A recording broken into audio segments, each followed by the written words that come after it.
Programa Alto Astral no 14. Entrevista.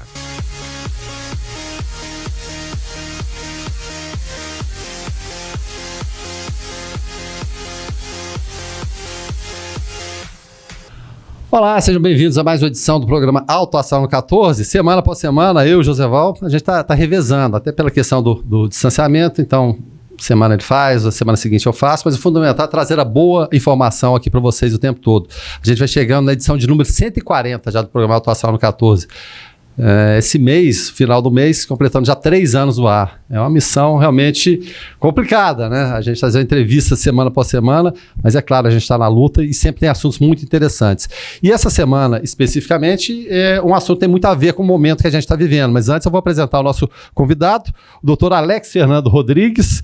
Ele é advogado com segunda graduação em Tecnologia da Informação, possui também especializações em Engenharia de Qualidade e Produtividade, Controladoria, Finanças, Gestão Pública e Direito Público. Seja bem-vindo, doutor Alex. Obrigado por atender o nosso convite. Obrigado, Guilherme. Olá, todo mundo que está nos assistindo.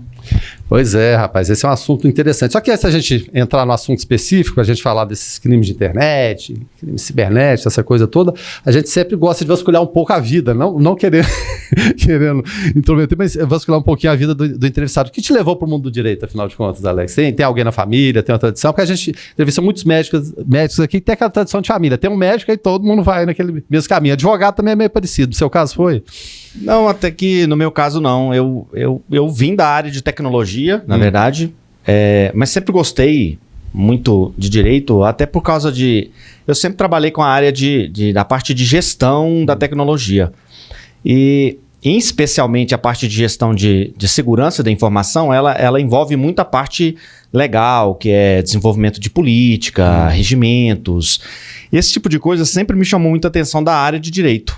E aí, depois de muitos anos no mercado, eu acabei passando para direito. Mas hoje eu atuo num mix das duas áreas, até porque tem se tornado um mercado bem interessante, em uma ascensão talvez acelerada agora por essa crise que nós estamos vivendo. Potencializou muito, né?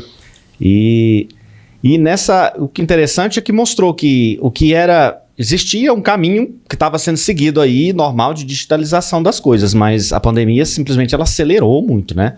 Você vê muito home office agora, os teletrabalho, que foi simplesmente joga um funcionário na casa dele e agora você vai trabalhar lá. Não existiu treinamento, não existiu nada. E isso, do ponto de vista de segurança, isso é péssimo. Imagina-se, né? Em casa e o tanto de coisa que aparece, né? Não, e o tanto de gente querendo dar golpe, né? O tempo todo. Porque toda vez que você liga a televisão agora, se não estão falando de política ou de doença, estão falando de golpe. É golpe atrás de golpe, e a criatividade desse mundo é incrível. Os caras pensam em coisas assim que você não acredita. Eu costumo sempre falar, e eu já entrevistei o Alex outras vezes, parece que o mundo da criatividade, da bandidagem, sempre está um passo à frente. Porque eu estou pensando em coisas vários passos, eu diria assim, né? Então, já que a gente está falando de golpe, quais são os golpes mais comuns? Desde antigos, e tem uns que são repaginados, né? A coisa vai sofisticando, porque muita gente pensa, não, vai cair nesse golpe, mas são golpes muitas vezes muito sofisticados, né, Alex? Quais são os principais deles? Bom, alguns foram adaptados, né? São antigos, eles foram adaptados para o mundo moderno, simplesmente passaram a utilizar a tecnologia como ferramenta para o golpe, o que nesse ponto acabou potencializando muito, porque se antes um golpista ele tinha um universo, sei lá, de 30, 40 pessoas disponível para ele aplicar um golpe, agora ele tem 30, 40 milhões de pessoas, se não 3, 4 bilhões, que é o universo de pessoas no mundo hoje conectadas, né? Conectados. Mas os golpes, eles surgiram, sempre existiu, né? Mas os golpes mais estruturados, como as pirâmides financeiras, elas começaram no começo do século passado, data de 1920, salvo engano, a primeira que foi a do esquema Ponzi. Quase 100 anos já. Quase 100 anos, fazendo 100 anos esse ano. E no Brasil, ele chegou muito depois, né? Nosso caso de pirâmide, talvez os dois mais famosos que nós tivemos foi o esquema do boi gordo, já no começo da década de 90. Fazendas reunidas boi gordo, né? Aquele nome pomposo. Que tinha personalidades fazendo propaganda. Explodiu um golpe e aí, anos depois, veio outro caso, também de um animal, mas dessa vez de 2 pernas. Também muito parecido o modus operandi. e, por incrível que pareça, as pessoas caíram de novo no mesmo golpe. O primeiro parece que teve um prejuízo de 1 bilhão, o segundo de 4 bilhões de reais de rombo. Pode continuar. E o mundo digital aproveitou essa onda, que é aquele público que ele quer ganhar um dinheiro fácil. Os retornos milagrosos em que você aporta seu dinheiro lá e pega 2, 3, 4, 5, 10, 20% ao mês. Ambição, né? Teve casos aí de esquema desses oferecendo 1% de lucro ao dia. Isso não existe. Se o cara for vender droga, ele não ganha isso. Não, né? Não tem jeito. E a internet, ela trouxe uma ferramenta de massificação e, por outro lado, aquela sensação de anonimato que muita gente tem atrás de uma tela de um celular ou da tela de um computador. Parece que na cabeça dele o que ele faz ali tá escondido do mundo. Ninguém tá vendo. Fica sabendo, né? Aí veio o caso das moedas digitais, que se aproveita de um caso como é o caso do Bitcoin. O Bitcoin é uma moeda séria. Utilizada corretamente, ela tem tudo para dar certo. E ela tem sido muito utilizada hoje, inclusive para se pagar resgate no submundo, por causa da dificuldade de se rastreá-la. E deixa-se uma ressalva que ela não é irrastreável, como imaginam. Ela, na verdade, todas as transações são públicas, ao contrário de um extrato bancário hoje que é fechado, mas você tem a necessidade de descobrir o dono de uma determinada carteira, que é o aplicativo que você usa lá no seu celular que faz a movimentação. Você é basicamente a pessoa que dá o laço para aquilo tudo funcionar? Você é identificado na rede do Bitcoin por um número, tá? Que é o número da sua carteira. Certo. Aí, se você olhar num relatório de transação, você vai ver só a transação da carteira 123, enviou 5 Bitcoins para 324. E acabou. Você vai ver isso sim. Você não vai ver o nome de uma pessoa. Mas os órgãos de inteligência hoje já têm meios para se rastrear, porque mais cedo ou mais tarde a pessoa vai sair do mundo virtual e ele vai tentar usar esse dinheiro no mundo físico. Em algum momento acontece isso. Né? Seria o ponto de fragilidade, digamos assim. E né? que sempre vai existir, né? Porque o cara, a necessidade de ter o dinheiro é para que ele use ele em algum momento. E ostente, preferencialmente. E aí, nesse momento, você consegue rastrear tudo. Porque num determinado X lá no tempo, sei lá, em 3 anos, a primeira vez que aquela carteira fez uma transação no mundo real para comprar um bem, aí eu já sei que aquela carteira é de fulano. E aí, essa carteira fez isso aqui tudo ao longo do passado. O negócio é pegou aquele ponto de partida, então. Pegou a ponta da meada ali, a coisa. E isso a pessoa não consegue esconder, isso sempre vai ter. E isso tem sido utilizado hoje, essas moedas, para sequestros, os famosos ransomware, aquele vírus que ele sequestra seu dispositivo, encripta seu disco, seja do celular, seja do computador. Sequestra a sua vida ali, né? Basicamente, sem você estar de forma presente. Né? Aí no caso de uma empresa, por exemplo, às vezes ela encripta o disco dos servidores onde tem, por exemplo, a base de contas a pagar e receber da empresa. Aí a partir daí ela fica sem chão, né? Aí você fica sem aquilo ali. Se ela não tem um backup, uma estrutura por trás para garantir aquilo, acabou. E aí existe um outro lado que muitas vezes esses mesmos golpistas ele exige um resgate para que ele te devolva esses dados ou então para que ele não divulgue esses dados para terceiros. Pode até cobrar mensalidade, só paga por mês aí que a gente vai... Chantagem é um poço sem fundo, né? Ou seja... E aí, o cara, você sabe que a pessoa está de posse de uma informação sua. Agora imagina, por exemplo, se é uma empresa que ela detém informação que é sensível, por exemplo, de inteligência lá, que poderia inclusive levar ela à falência. Você sabe que um criminoso tem esses dados. Então, basicamente, é isso mesmo. Você vai pagar uma mensalidade, uma pensão para ele, pro resto da vida, para ele não divulgar. E um dia que ele estressar com alguma coisa, ele vai fazer. Basicamente o que acontece no mundo virtual, o que acontece, para a gente pegar um exemplo bem visível, já que a gente está falando de momentos complicados, de milícias. Milícias que tomam o espaço do poder público, o poder público não chega, alguém vai ocupar aquele espaço. Aí cobra gato net, conta de gás, aquela coisa toda, e as pessoas se sujeitam a pagar simplesmente. Mas é claro, é tudo muito complicado. A empresa, as pessoas tomarem poder de polícia, é impossível, é complicado. Mas quais as maneiras de tentar não cair? Porque talvez a melhor coisa de tudo seja a prevenção. você não cair, resistir àquela tentação dos links, agora a gente vê auxílio emergencial, a gente vê todo tipo de golpe acontecendo o tempo todo, todas as pessoas de boa vontade caem. Como se prevenir, Alex? Aí é que está um fato interessante. Quando você fala as pessoas de boa vontade, cabe uma definição aí, porque quase sempre as pessoas que caem no golpe, ela está indo atrás de uma facilidade que lhe chamou muita atenção. Então a boa vontade fica assim, até, né, a primeira página. Né? É o famoso jeitinho brasileiro, dele levar vantagem de alguma maneira. Tá? Mas tudo bem, a gente pode partir para esse aspecto. Mas falando, por exemplo, auxílio emergencial que a pessoa de fato está precisando e... É muito cruel o que as pessoas estão fazendo, na verdade é essa. E de repente pega um link ali e caem, tem seus dados somados. Vamos falar primeiro do pessoal da boa vontade mesmo, para a gente falar do pessoal que está querendo levar alguma vantagem em cima disso.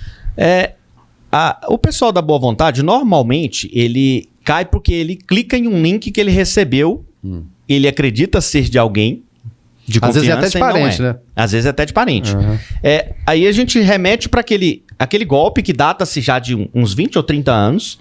Ele foi desenvolvido para uma determinada época, virou-se uma moda, já foi divulgado demais que ele é um golpe e ainda assim, 2, 3 décadas depois, ele continua aí pegando gente todo dia. Desde o golpe da Chadinha até... É o conhecido como phishing scam, tá? O que é um phishing scam? Tem a ver com pescaria? Basicamente. Lá no final dos anos 90, começo dos anos 2000, era muito comum aqueles e-mail marketing. As pessoas compravam uma relação de milhares de e-mail e ele enviava uma propaganda através de um robozinho para milhares, às vezes milhões de pessoas. E aí os golpistas começaram a ver naquilo ali uma oportunidade. Porque naquela época, os bancos eles criavam isso era pré-era token, não existia, tá? Era basicamente usuário e senha. Você digitava o número da sua conta e uma senha. Era pré-história do serviço bancário ainda, né? Era. Primeiro era a senha digitada no teclado, mas aí logo veio um tipo de vírus chamado de keylogger, que ele basicamente fica escutando as teclas do teclado.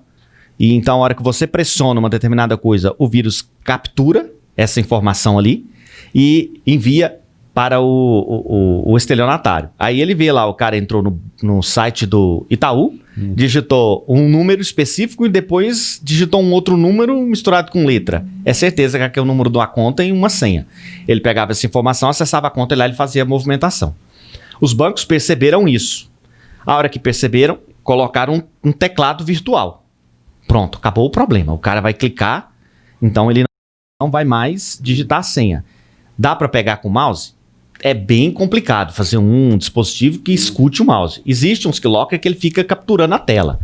Mas é um processo bem mais complicado. Principalmente porque os tecladinhos aprenderam a mudar as letras de lugar e os números de lugar. Então, isso dificulta a vida do atacante. E demanda também investimento, né? Eles gastam dinheiro com isso também. Gasta e já imaginou quantas informações que você tem que capturar para conseguir pegar a senha? Então, às vezes... e às vezes uma conta que tem pouco dinheiro. E se a internet do cara for lenta, ele nem vai, porque aí a subida desses dados para a internet vai piorar a situação do link dele, ele vai ver que o computador dele está com vírus. Então, caía. Foi nessa época que os caras descobriram uma outra técnica genial, que é utilizar os e-mails marketing. Vamos pegar de novo um golpe lá, por exemplo, um Santander. Não, vamos pegar um banco mais popular, um Bradesco. O Bradesco tem milhões de correntistas no Brasil. Então, se eu pegar uma lista que tenha 10 milhões de e-mails de pessoas, físicas e jurídicas, e eu mandar para esses 10 milhões um e-mail falando que alguém tentou acessar a sua conta no banco, que é para você ir lá e trocar a sua senha, tá? Desses 10 milhões que eu mandei, talvez aí 1 milhão ou 2 vai ser cliente do banco. Desses, uns 10%, talvez 5%, seja inocente o suficiente para acreditar. Tá? Isso já é um universo fantástico de pessoas. Isso nós estamos falando aí de 500 mil de pessoas, tá? Que cairia num golpe desse. O que acontece? A pessoa vê o banco, o e-mail parece demais com coisa vinda do banco. Muito parecido, os dados são fidedignos, tem o nome dele ali. Tá? Isso é agravado agora pelos vazamentos de dados. E aí ele clica naquilo ali, porque ele ficou com medo, aí abre uma página que é a página do banco, Para ele é igualzinho, não tem diferença. E até para especialista como vocês, você reconhece que a coisa é muito, muito bem feita mesmo? Visualmente, ou não, no mas a hora que você no vê... seu tem olhar, alguns- um olhar atento, dá tem para alguns perceber. detalhes que é impossível o cara esconder. Mas pro leigo, às vezes Para um fica leigo complicado. passa despercebido. Hum. Aí ele entra ali, é a página. Aí ele corre mais que depressa, vai lá e digita o número da conta, abre o tecladinho, ele vai lá e tum. A hora que ele faz isso, cai a página por algum motivo. Nesse momento, salvou a Aí senha dele. ele só faz assim, ó. Você é que percebe naquele momento. É o suficiente. Isso caía no começo, caía gente demais. E depois diminuiu, né? Mas diminuiu ainda para um número que hoje é alarmante. A quantidade de gente que cai nesse tipo de golpe é grande demais. E antes era e-mail, agora é WhatsApp. Mas é a mesma coisa. Eu te mando um e-mail sempre revestido de uma coisa, ou você está caindo em um golpe, alguém está tentando acessar alguma coisa sua que você precisa impedir, ou você ganhou um prêmio. Essa do prêmio é fantástica. Né? E aí, por exemplo, vamos imaginar, pega uma empresa grande aí, uma Casas Bahia, tá fazendo um prêmio só essa semana, vai dar um computador, um iPhone, porque o iPhone é o do momento, né? É a coisa. Vai dar um iPhone para os 10 primeiros que clicar aqui e digitar, preencher o cadastro. Manda isso aí nos grupos de WhatsApp, rapidinho se dá a volta no país. Aí, várias dessas pessoas vão entrar lá e vai informar essas opções que ele precisa. Hoje, não sei se é de conhecimento de todo mundo, mas principalmente as fintechs, elas permitem você abrir e movimentar uma conta bancária sem ir no banco. Até porque ela não tem uma agência física. Então, se eu tiver acesso aos seus documentos e uma foto sua, como é o caso desse aplicativo aí, agora as pessoas estão usando para trocar de sexo, ou para ficar mais velho, mais novo. Se eu consigo pegar essas informações assim com um certo grau de definição e armazeno isso e consigo uma cópia de um documento seu, que também não é difícil procurar isso na internet. A gente fornece tudo de graça para as pessoas. Eu consigo abrir uma conta no seu nome. Com a conta no seu nome eu consigo movimentar. E às vezes eu consigo o crédito. Olha que coisa boa. Aí eu torro o crédito que tem lá. Depois que eu gastei, vai chegar a conta pro verdadeiro dono. Aí ela chega. Ela chega. Mas isso acontece. E as pessoas inocentemente vai. O golpe do phishing, como eu te falei, esse é o que mais pega as pessoas de boa vontade. Essas pessoas não... Principalmente essas estão acessando a sua conta. As pessoas mais leigas, ela fica com medo, porque eles já têm o pé atrás. Acha que não deixo meu dinheiro no banco porque vão me roubar. Tá? Não é o banco que vai te roubar, normalmente são terceiros. O banco é super confiável, inclusive, né? E isso acontece muito. E tem também aqueles que, como eu disse, não são assim tão de boa fé, que são aqueles que... Vamos para a página negra agora. Eles querem levar vantagem de tudo, tá? E aí, vamos imaginar o seguinte, você não é de boa fé, não é de má fé de tudo, mas não é de boa fé de tudo também.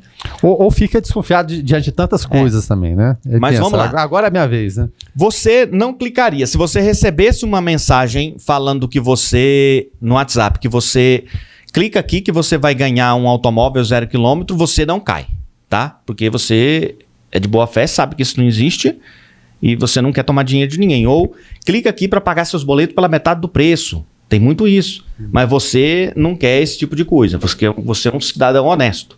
Mas você vai numa lojas dessa de crediário aí e compra lá um telefone, smartphone novo, última geração.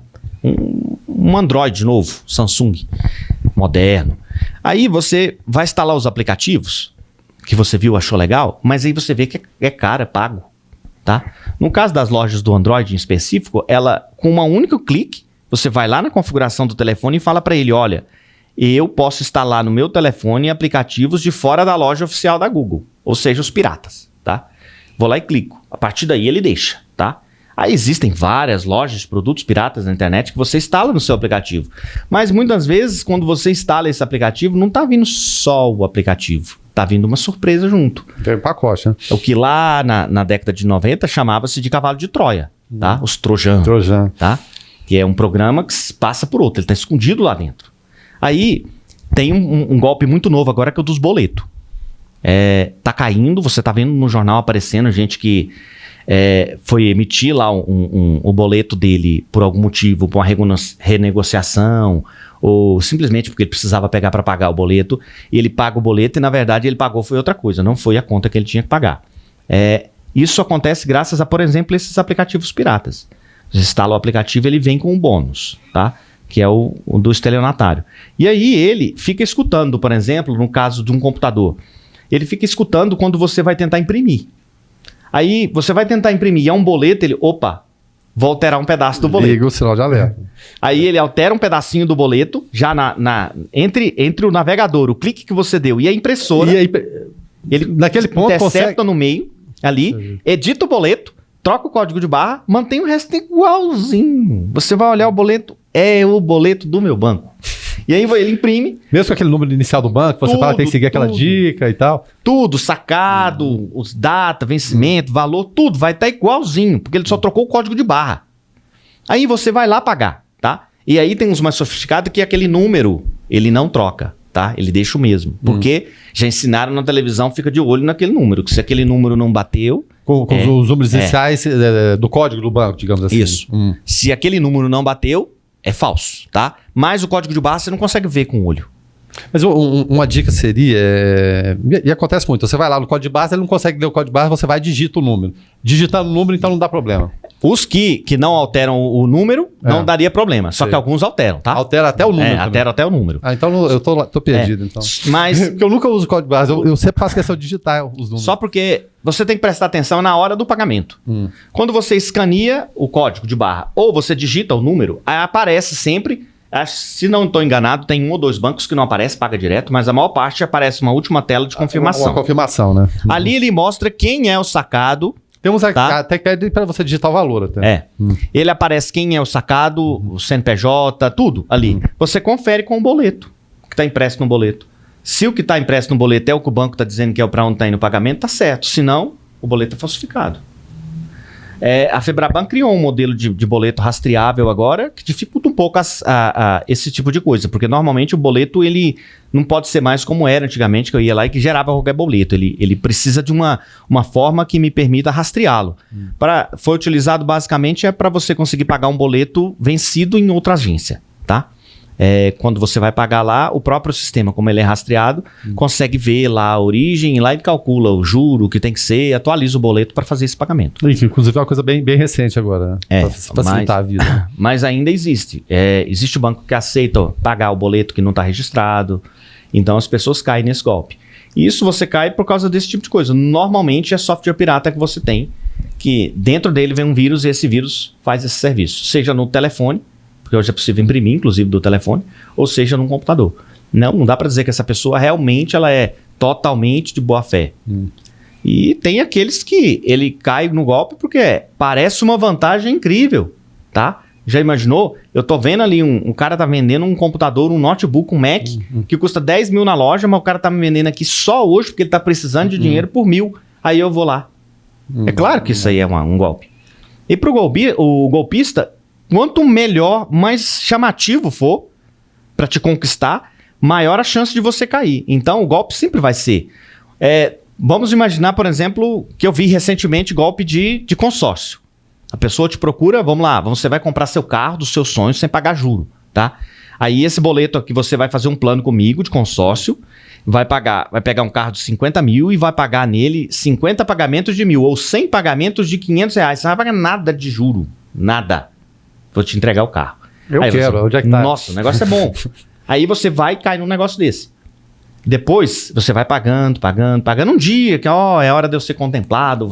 Isso nunca vai acontecer, tá? É a hora, igual seguradora. Você cai numa seguradora, seguro de carro por 30 reais. Claro que isso não existe. E o seguro é assim, você vai pagando, um dia talvez eu preciso, às vezes eu não preciso. E aí você vai pagando por, às vezes, anos, um dia que eu precisar, eu vi que era um golpe. Nada disso. Quando descobre já é muito tarde. E isso acontece. Mas sempre volta naquele negócio. É sempre o cidadão tentando levar uma vantagem que não existe. Não existe milagre. Se fosse a pessoa, por exemplo, um caso de um consórcio, se o golpista fosse fazer o mesmo consórcio que, por exemplo, uma Caixa Econômica consórcio, você ia para a Caixa, você não ia para o golpista. Concorda? Porque lá tem segurança, o golpista não. Mesmo porque o poder de barganha e o dinheiro que movimenta a caixa é muito maior. A condição tinha que ser muito mais facilitada. Agora interessante disso é que a gente estava falando de golpes antigos, golpes da Chadinha, coisas de 100 anos atrás, mas sempre envolvendo, se nesses primeiros golpes havia muito do contato físico, da conversa, da lábia, né? Daquele malandro profissional, né? Que a gente via em filmes. Aí, hoje tudo se tornou impessoal. É tudo através do quê? Não tem o contato físico, não tem nada, né? Não tem sede, não tem coisa nenhuma, então a coisa vai se aperfeiçoando. E muito dinheiro, a gente está falando, se investe em segurança, e eles investem também, pelo outro lado, na bandidagem. Mas, enfim, em relação à compra pela internet, porque, é claro, ainda mais hoje, em tempos de pandemia, se já era uma tendência, a coisa agora está acelerando mais ainda. Elas são totalmente seguras, Alex? Quais são as dicas para as pessoas que querem comprar e não cair em golpe, né? A gente estava falando de alguns deles aí, mas é possível fazer um processo totalmente seguro ou sempre tem que ficar com o pé atrás? Bom, isso aí depende muito da loja onde você está comprando. A maior parte das lojas virtuais hoje, elas não fazem a parte da cobrança. Elas terceirizam isso para uma empresa de cobrança que faz. Ela é que emite o boleto, ou você passa o cartão e lá. E aí isso acontece como, por exemplo, o PagSeguro, o PayPal, esse tipo de empresa. Agora você está fechando a compra, ela vai para ele e lá ela faz a transação. O dinheiro é com eles aí. Como acontece, por exemplo, no Mercado Livre. O Mercado Livre ainda tem uma vantagem. Ele retém o dinheiro para você até você receber o produto e falar, olha, tá bom. Tá ok, né? Juntou as partes ali, né? Aí nesse momento ele libera esse dinheiro lá para o vendedor. Então existe uma empresa por trás, séria, que faz o intercâmbio aí do negócio. E se for um golpe, o cara não vai receber o dinheiro dele. E o Mercado Pago te ressarce, te devolve o dinheiro. E existem aquilo que é feito direto na loja. Um tipo de golpe muito comum mas volta de novo naquele negócio que é o chamariz. É o cara criar e normalmente hoje compartilhar em rede social o link das promoções relâmpagos. Uma loja virtual que o cara faz um site bonito, parece uma loja realmente respeitável. E lá ele coloca produtos para vender mais barato, tá? Não pode ser muito mais barato, porque aí todo mundo vê que é golpe. Porque até nisso eles têm esse time já também, né? Mas pode ser um desconto assim de uns 20%, uns 30%, vai pegar muita gente. Aí ele faz esse tipo de coisa, você clica e faz o pagamento lá, porque você está comprando um produto, eu vou esperar chegar. E isso vai para uma conta, quando você paga lá, para uma conta de um terceiro. E como você tem que esperar o produto chegar, o produto nunca chega. E depois de um determinado tempo, uma semana, 2, o site sai do ar. Todo mundo que ele pegou, o cara some. Quando você vai pagar, volta lá a pergunta. Para você se precaver, você precisa primeiro verificar. Você está comprando no nome de uma pessoa física ou uma pessoa jurídica? Tá? O cara que está me cobrando é uma pessoa física, a grande chance aí de ser um golpe já. Tá? Se for em nome de uma empresa, uma pessoa jurídica, pega o CNPJ dela, se você nunca viu falar, e confere lá na Receita Federal da onde que a empresa quanto tempo ela está ativa, tá? As referências, né? Se ela está ativa, porque muitas vezes não está, e aí sim você executa o pagamento. E confere, na hora de fazer o pagamento, confere se o pagamento está realmente indo para aquela empresa. Porque já aconteceu o caso do cara falsificar lá, colocar os dados que é de uma empresa X, que é idônea, tá? E na hora da cobrança não é. O caso do boleto falso. Você vai pagar, parece que você está pagando uma Americanas, por exemplo. E não é. Você está pagando uma Brasileiras. Aí, a hora que você vê, já foi. Mas se você, no momento do pagamento, você confere lá para quem está indo o dinheiro, você vê, não é essa empresa aí que eu comprei. Então, não faz, é golpe. Para. Esse tipo de coisa que a pessoa tem que ficar. Não dá para correr o risco. Pessoa física, então, não dá. A chance de ser um golpe é muito grande. Esquece, então. Esquece. Ou então, me manda o produto que eu te pago. Depois que eu receber o produto, eu te pago. Já, você está pedindo que eu confie cegamente em você. Então, confie cegamente em mim. Me manda o produto. Não. Porque se for golpe, nunca vai acontecer. É igual aquele negócio do financiamento, sabe? Paga uma taxa de tanto para ter nosso avalista. É um golpe comum. Inclusive, acho que passou isso num Fantástico, se eu não me estou enganado. É um golpe frequente, as pessoas estão desesperadas, precisando de dinheiro, aí ela cai nesse tipo de coisa. Tem 10 mil liberado para você aqui agora, mas eu preciso de um avalista. Você vai arrumar um avalista? Dificilmente. Aí eu te forneço esse serviço de avalista, mas eu vou te cobrar R$300 por esse serviço. Você paga adiantado. Você nunca vai ver o dinheiro. Bye, né? Bye. É incrível. E consegue fazer isso de presídio, consegue fazer dos lugares mais inusitados, né? E são caras que eles têm talento. Se eles usassem o talento dele pro bem... Aquele mesmo talento que a pessoa tinha do golpe do achadinho, de envolver a pessoa na conversa, e pessoalmente, na época que as coisas eram pessoais ainda, essa pessoa tem também, né? Não, mas hoje ainda tem parte que é quase pessoal. Também, né? Esse golpe de clonagem de WhatsApp, existe muito assim, é uma determinada coisa qualquer que você quer participar, ou que você vai ganhar, um programa televisivo, aí te liga alguém da produção. E aí o estelionatário, que tá do outro lado, ele parece muito convincente. Você vai conversar com ele assim, nossa, parece que realmente é. Ele fala muito bem. Não tropeça a hora nenhuma. Não, se expressa muito bem. Então parece que é realmente. É alguém, é de uma emissora de TV grande, é de uma multinacional que me procurou para isso. E aí você acaba indo na onda dele. E aí ele te manda, no caso do WhatsApp, vou te mandar aí um código agora para confirmar se você é você, tá? Eu preciso só que você me passe o código. Tudo bem? Tudo bem. Aí te manda um código, você recebeu um SMS com um código lá, o número 123x453. Você vai e passa para ele. Às vezes, na inocência, ele usa isso era um código para ele pegar seu WhatsApp. Aí ele vai lá e restaura seu WhatsApp em outro telefoninho, trava o seu, pega seus contatos que ele tem lá, normalmente vai vir só o número, mas ele dá uma olhada nas conversas e vai ver o nome da pessoa. Mandou uma mensagem para essa pessoa, pede um dinheiro, fala alguma coisa, se for pai, for mãe, for marido, for mulher, for filho, pede um resgate e muitas vezes dá. O cara faz isso. O cara que tá na cadeia, por exemplo, o que não falta para ele é tempo, né? Então ele pode ir tentando e tentando. Num dia, se ele conseguir pegar, sei lá, fazer 10 mil reais num golpe, valeu a pena demais. Agora, tá acontecendo muito o seguinte, a pessoa que cai no golpe, ela às vezes fica envergonhada. Puxa vida, caí, né? Ou quando cai, aparece uma matéria de televisão, a pessoa pede para nem ser identificada, mas tentando alertar as outras pessoas. Mas mesmo que seja constrangedor, que seja terrível, a gente, só para citar o caso de Anápolis, teve golpe dos nudes agora. O fundamental é comunicar para a autoridade policial, por mais complicado, por mais doloroso que seja, é fundamental comunicar. É fundamental por vários motivos. Primeiro que, apesar que nossa lei não colabora, é somente com a denúncia que existe alguma possibilidade de existir uma punição. Não inicia nada, né? E segundo, quando você denuncia, você acaba alertando outras pessoas que talvez possa amanhã não cair no mesmo golpe que você. Tá?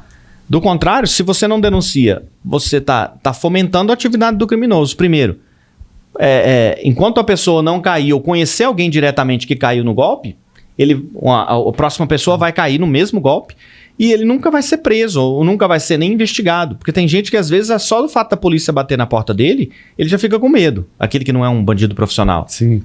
Não, às vezes ele nem preso ele foi, mas só isso já é suficiente. E se não, isso não vai impedir. O cara vai continuar fazendo e às vezes ele vê... Vai testar no limite, né? Compensa ou não? O fato de que, às vezes, o cara... Voltamos para aquele assunto da crise. Nós estamos numa crise econômica. O cara não arruma emprego. Tem a família para sustentar. Ou ele, sei lá, ele quer ter um carro novo. Ele quer fazer umas viagens para postar em rede social. Ele precisa do dinheiro para aparecer de alguma maneira. Não consegue isso de maneira lícita, ele vai partir pro submundo aí, pro crime, desde que não para ele compense. Afinal, o risco que ele tem ali como eu já vi gente falar de político. Não, eu no lugar do político também fazia, porque eu roubo, sei lá, 100 milhões, aí eu fico preso um ano, depois eu vou aproveitar o dinheiro.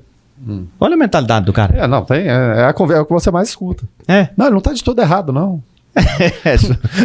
Não tá de tudo errado. Ou tá errado ou não tá, né, Alex? Só que pode acontecer de você morrer na cadeia, e aí? E seus herdeiros vai aproveitar o dinheiro que você ganhou aí tão suado? É uma coisa realmente complicada. Voltando até no assunto da pirâmide, a pessoa que participa desse esquema de pirâmide, ela pode ser considerada criminosa também, coautora daquilo tudo, ou ela é mais encarada como vítima?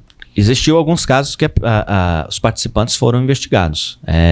Muito pouco caso, porque é necessário que exista pelo menos um indício de que aquela pessoa participou de alguma maneira ou tinha pelo menos uma ideia de que podia ser. Porque no caso de uma pirâmide, primeiro é interessante conceituar a pirâmide, né? Isso, a pirâmide é um modelo de golpe em que o pagamento das pessoas que está no negócio, ela depende de novos associados, de novas adesões. Você fomentar a base. Por isso que tem um modelo de pirâmide. Quanto mais gente entra, essas pessoas pagando as suas taxinhas para entrar, ela vai pagando, remunerando aquelas pessoas dos níveis superiores. Então, se eu entrei no negócio. E eu tenho ciência de que é uma pirâmide, tá? Como tem algumas no mercado aí que as pessoas brigam, falam que não é, mas é. Não é. Mas Não é não, porque veio de um produto. Tá bom. Aí a pessoa, ela tem essa consciência que se eu conseguir mais gente, eu vou ganhar. Lembra do caso do avestruz? Sim. Então, o avestruz era assim, ó. Aqueles que entrou primeiro ganhou dinheiro, se deu bem. Então, eu entro logo, eu coloco mais gente, porque eu vou ganhar em cima desses. E fora. Se eles perderem, aí o problema é deles, né? Então, esse tipo de gente, ele é investigado, sim, em alguns casos, e com razão, né? Concorda que a pessoa agiu de má fé. Concorda? Mas sem dúvida nenhuma. Não há a menor dúvida a respeito disso. A gente falou no início também, você até antecipou uma pergunta minha, em relação a Bitcoin, que se fala muito hoje de Bitcoin e pouco se conhece. Na prática, uma pessoa, cidadão comum, vou pegar o exemplo do Ronaldinho Gaúcho lá, ele estava, naquela questão da moeda própria, está preso lá no Paraguai, está no hotel, enfim. Mas qualquer um pode ter sua própria moeda? De que maneira funciona o Bitcoin? Bom, peraí. O Bitcoin é uma criptomoeda em específica. No caso do Ronaldinho, essas que você vê são pessoas que elas criam moeda nova. Elas se baseiam no modelo de criptomoeda, mas não é o Bitcoin. E muitas vezes usando a imagem dele, que é a imagem mundial. Aí facilitaria o processo. Tipo, adere àquela confiança que tem ali. É o Ronaldinho, né? O caso do Facebook, ele está criando a sua própria moeda. Isso não é segredo, já tem mais de um ano, que ela já está, inclusive, em fase final. Vai chamar Libra. Ela teve um problema lá na Suíça, que ela queria que a Suíça hospedasse, e a Suíça se negou. Então, ela provavelmente vai trocar esse nome. Libra seria por causa da moeda deles lá, né? Do modelo deles. E a ideia, basicamente, é uma moeda como qualquer outra. Só que volta aquele modelo que eu te falei. Todo tipo de movimentação que é feita numa criptomoeda, ela é pública. Ela fica espalhada, ela é descentralizada. Ela não depende de um banco central no mundo. Então, com isso, ela não tem regulamentação. Ela não paga imposto. Tá? Isso atrai muita gente. A ideia de muita gente. E então, todo mundo pode criar uma moeda dessa. É claro que não é barato. Tem toda uma estrutura computacional por trás aí. Mas você cria uma moeda e, basicamente, ela vai ter um valor de mercado à medida que ela for crescendo, desde que ela seja finita, tá? Como é o caso do Bitcoin. O Bitcoin só pode chegar até... A estrutura foi feita para chegar a 10 milhões de Bitcoin. Então, ele está sendo minerado e vai andando até o momento em que ele vai chegar. Acredita-se que, por volta de mais umas 2 décadas, ele atinge o máximo. E o nome correto é assim, minerar mesmo. Minerar mesmo. E lapidando, alguma coisa nesse sentido. Não, passa por trás de um conceito matemático muito grande, que são hashes, que é uma conta feita em cima de uma determinada informação, de um determinado arquivo, que ele me gera uma sequência numérica muito grande. Essa sequência numérica, se eu alterar qualquer coisa no que deu origem à sequência, muda completamente a sequência. Isso chama hash. E de posse do hash, eu não consigo voltar para a informação. Aí da informação eu chego no hash, mas do hash eu não chego da informação. Tá? Essa ideia, por exemplo, usada para proteger senha. Essa foi a primeira ideia. Quando você faz login na rede, digita seu usuário, sua senha, o computador ele não pode mandar uma senha em texto limpo na rede até chegar lá e o computador do outro lado confere. O cara colocou a senha, sei lá, cadeira 123. E a senha que ele está cadastrado aqui é cadeira 123, tá certo? Tá. Bateu. Então ele pode acessar. Porque inventou-se um dispositivo chamado de sniffer, isso lá na década de 70, que ele fica escutando na rede, tá? Se eu tenho uma rede cabeada, ou seja, sem fio, eu coloco um dispositivo na rede que ele conecta e ele fica escutando esse tráfego. Aí eu vejo passar a senha limpa, então eu já sei que a senha dele é essa, tá? Isso não está sendo utilizado mais já há muitas décadas. Aí criou-se o modelo de hash. O que eu faço? Quando eu cadastro a minha senha lá no servidor, eu não salvo a senha, eu salvo um hash, tá? Vamos usar mesmo o exemplo da cadeira. Cadeira 123. Quando eu digitei senha, nova senha, o computador por trás, ele gera um hash disso aí, guarda o hash e joga a senha fora. Ele não tem. Então, ele vai conseguir voltar nessa senha? Nunca, tá? Só tem o hash. Por isso que é seguro. Mesmo que vazou o hash, não vazou a senha. Quando eu digito aqui no meu computador para fazer login, ele pega o texto que eu digitei como senha, converte num hash e manda. Ele compara o hash se tá certo. Se tá, pode passar. Aí, a sua senha não passou na rede. Em momento nenhum. Ela não faz essa viagem, digamos assim. Então, o cara não consegue pegar. Esse é um modelo. Uma das razões pelo que não é interessante você utilizar Wi-Fi público, tá? Apesar que parece ser muito atraente, não é. Opa! É agora como tá bem, né? Ele existe, além desse tipo, existem outros golpes que são utilizados, igual o golpe chamado de homem do meio, que é um dispositivo que fica no meio do caminho e ele se faz passar pelo terceiro. Você acessa um site, sei lá, do facebook.com. Eu tô aqui no meio do caminho e eu vejo, ela tá tentando acessar o Facebook. Eu intercepto, pego as informações, acesso lá e te entrego o conteúdo. Faço o serviço que um proxy faz. Mas eu armazeno aqui para mim. Aí depois eu consigo acessar lá no seu lugar. Aí volta para o mesmo problema do WhatsApp. Não, mas acessar meu Facebook não dá nada não. Não, ele vai pegar as informações que está lá, por exemplo, seus contatos, vai pedir dinheiro, por exemplo, uma das possibilidades. Vai funcionar? Muitas vezes funciona, tá? Então, não dá para utilizar. Basicamente, a moeda virtual ela trabalha em cima dessa mesma estrutura do hash. Só que ela pega todo aquele amontoado que você tem ali da transação, gera um hash dela e armazena lá. Eu armazeno a transação e armazeno um hash. Para quem está vendo a transação, ela vê que ela é autêntica, porque o hash está certinho. Ó. Se eu recalcular esse hash, bate, ó. Está lá para ser conferido. Aí se eu alterei, por exemplo, o João mandou 1 Bitcoin para Maria, tá? Depois tá lá armazenado, tá? A transação e o hash dessa transação. Aí eu vou lá e altero. Não foi 1, foi 10. Aí eu vou lá e altero. O hash é completamente diferente. O menor que seja a mudança. Então, a informação tá correta? Não, não tá. A rede inteira vai ver que o hash não bate. Isso aqui foi adulterado. Não bate. Então, essa é a ideia. A segurança tá aí, em cima. Então, qualquer um pode criar esse tipo de estrutura, tá? E todo mundo pode ter a moeda. Só que, aí entra lá. Alguns criam, por exemplo, eu vou criar uma moeda e vou colocar ela com um valor X.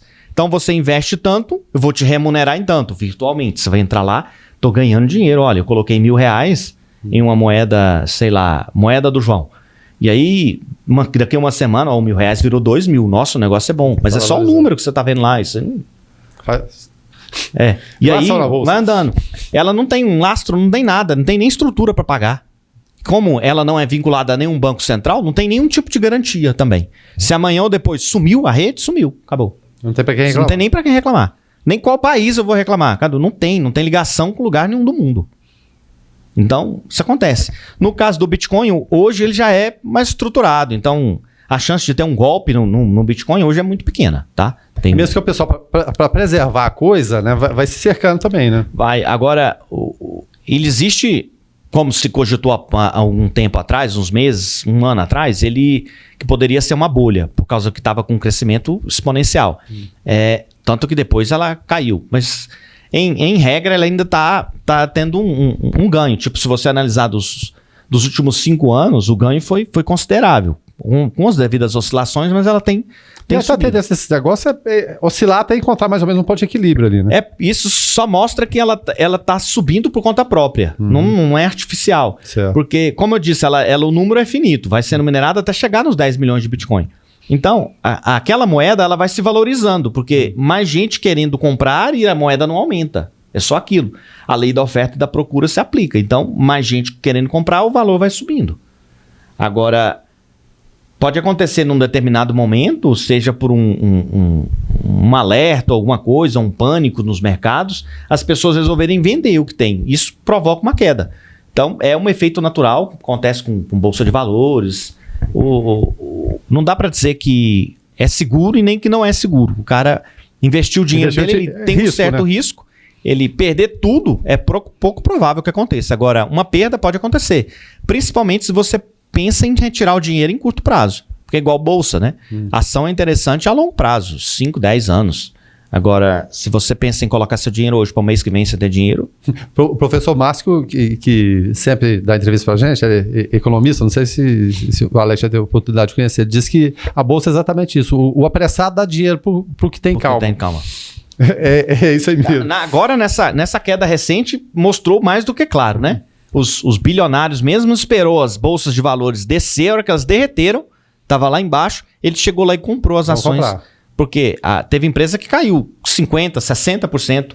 Aí da noite pro dia, né? Aí se eu tinha, sei lá, R$1 milhão para comprar em ação, eu ia comprar, sei lá, 1.000 papéis. naquela época. Agora, eu consigo comprar o dobro, 2 mil papéis, dependendo da empresa, mais. Então, eu espero, né, que ela deixou lá, eu compro. E a pessoa que não entende, ele desespera, porque viu que tá desvalorizando. Vou perder menos, cai fora agora. Aí eu vou lá e vendo o que eu tenho. Primeiro, uma enxurrada de pessoas vendendo faz ele acabar de derrubar. E o cara perdeu dinheiro já, porque com certeza ele comprou mais caro. E aquele que tem paciência, ele espera chegar no pico negativo e compra. Tá certo, Alex, o tempo passa rápido. Passa rápido mesmo, que conversa boa. E vocês viram que eu pouco perguntei, né? Que a gente levanta a pergunta, o Alex vai destrinchando os assuntos. Alex, alguma rede social, as pessoas se interessarem no assunto, como entrar em contato, como te seguir? Eu tô lá no Instagram, as pessoas me acham lá, dr.alexfernando. Lá eu faço algumas postagens, respondo gente que me pergunta por lá. Mesmo essas dúvidas que a gente tem aqui, outras que você pode perguntar para o Alex. Pode perguntar não é lá. golpe não, viu, gente? O Alex tá aqui, ó. Não é virtual, não. Mas assim, a criatividade do golpista nunca acaba, né? Então, às vezes eu te falo agora que um golpe hoje é assim, amanhã já descobriram uma outra maneira de fazer. Mas você vai se atualizando, né? Vou sempre, tô me atualizando. Mas basicamente é sempre a mesma coisa. As fragilidades que se aproveitam hoje, as mesmas fragilidades que existiam há 30, 40 anos atrás. O ser humano não muda, né, Alex? Nunca mudou. E a vulnerabilidade que tem em sistemas, ela sempre existiu. Vai aparecendo uma brecha, mas sempre no mesmo modelo. E os caras vão aprendendo como explorar. E a inocência humana e aquela ganância que sempre existiu desde a pré-história, né? Então, isso talvez vai durar para sempre. Tá certo. Alex, muito obrigado, então, pela entrevista. Foi muito bacana, muito esclarecedor, ainda mais nesses tempos, tá certo? Por nada. Qualquer coisa, estou à disposição. Tá certo. Então, a gente agradece ao doutor Alex e a você, assinante do canal 14 da NET. E sempre lembrando, você pode acompanhar essa e outras entrevistas na grade de programação e também no nosso canal do YouTube, Programa Alto Astral 14. Entrevista do Alex e as outras 139, já são 140, estão todas lá em diversas áreas do conhecimento, tá certo? Então, mais uma vez, muito obrigado, doutor Alex. Joseval, semana que vem deve estar de volta. E a gente agradece, então, a você e aos parceiros, nossos parceiros sem os quais seria impossível executar esse programa. Mais uma vez, muito obrigado.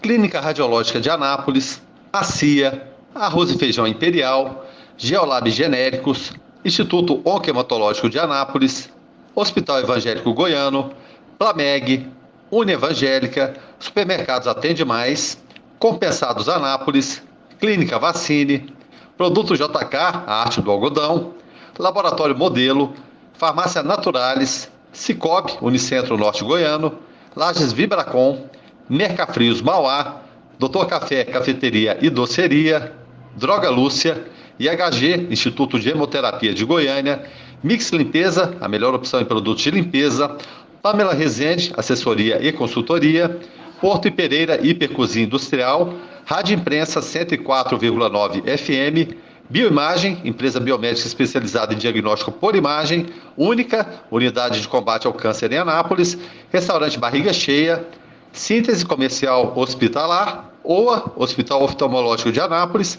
Extra Corpus, Equipamentos Médico Hospitalar e Ego Service, Vigilância e Segurança Privada.